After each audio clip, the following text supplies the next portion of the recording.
اور ان کے ساتھ دو اور جوان بھی داخل زندہ ہوئے۔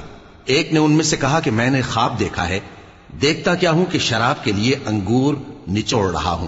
دوسرے نے کہا کہ میں نے بھی خواب دیکھا ہے، میں یہ دیکھتا ہوں کہ اپنے سر پر روٹیاں اٹھائے ہوئے ہوں اور پرندے ان میں سے کھا رہے ہیں، تو ہمیں ان کی تعبیر بتا دیجئے کہ ہم تمہیں نیکوکار دیکھتے ہیں۔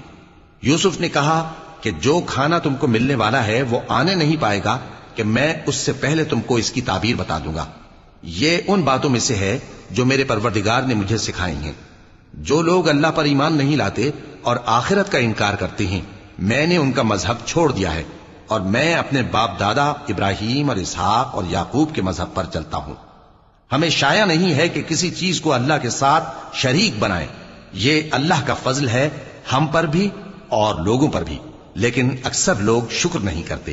اے میرے قید خانے کے رفیقو، بھلا کئی جدا جدا آقا اچھے یا اللہ جو اکیلا ہے سب پر غالب ہے؟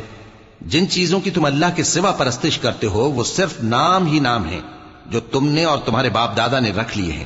اللہ نے ان کی کوئی سند نازل نہیں کی۔ سن رکھو کہ اللہ کے سوا کسی کی حکومت نہیں ہے۔ اس نے ارشاد فرمایا ہے کہ اس کے سوا کسی کی عبادت نہ کرو، یہی سیدھا دین ہے، لیکن اکثر لوگ نہیں جانتے۔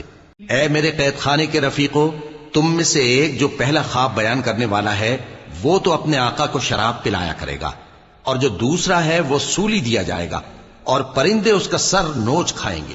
جو بات تم مجھ سے پوچھتے تھے وہ فیصل ہو چکی ہے۔ اور ان دونوں میں سے جس کی نسبت یوسف نے خیال کیا کہ وہ رہائی پا جائے گا، اس سے کہا کہ اپنے آقا سے میرا ذکر بھی کر دینا۔ پھر شیطان نے اسے ان کا اپنے آقا سے ذکر کرنا بھلا دیا اور یوسف کئی برس قید خانے ہی میں رہے۔